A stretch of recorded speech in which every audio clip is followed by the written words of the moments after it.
جب میں چھوٹا تھا تو باقاعدگی سے قرآن مجید پڑھتا تھا. میرے والدین نے حضور اکرم کے بارے میں مجھے جو کچھ سکھایا تھا میں ہر اس بات پر یقین رکھتا تھا. میں اسلام سے متعلق ہر بات پر یقین رکھتا تھا. میں اپنی نمازیں بھی باقاعدگی سے مسجد میں ادا کرتا تھا.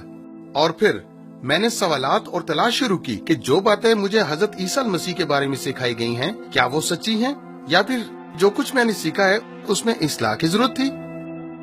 یونیورسٹی میں میرا ایک دوست تھا بنام ڈیوڈ ووڈ. ہم نے حضرت عیسیٰ علیہ السلام اور انجیل کے بارے میں تحقیق شروع کی اور مجھے پتا چلا کہ انجیل دراصل ایک قابل اعتماد کتاب ہے کیونکہ اس میں ہر قسم کی باتیں موجود ہیں. میں یہ کہوں گا کہ وہ باتیں مجھے کبھی نہیں سکھائی گئی تھی. اور پھر اس میں لکھا تھا کہ حضرت عیسیٰ المسیح اللہ تعالیٰ تک رسائی حاصل کرنے کا ذریعہ ہے. جو کچھ حضرت عیسیٰ المسیح نے اپنی زندگی کے بارے میں کہا مجھے اسے سننے کے قابل بننا تھا کہ آسمان پر جانے کے لیے وہ میرے گناہ اپنے اوپر لے لے گا.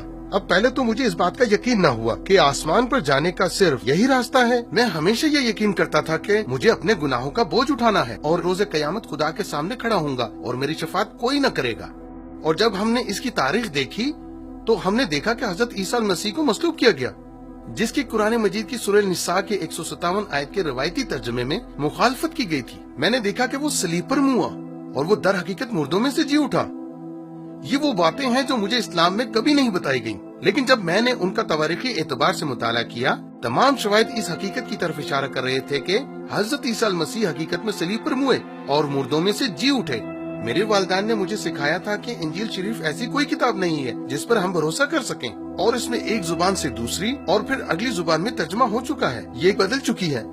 لیکن میں نے جب اس کا تواریخی مطالعہ کیا تو مجھے پتا چلا کہ انجیل شریف کی ہزاروں جلدیں آج وہی کچھ کہتی ہیں جو کچھ اس میں ہزاروں سال پہلے لکھا تھا جب یہ پہلی مرتبہ لکھی گئی تھی. اس لیے یہ قابل اعتماد ہے.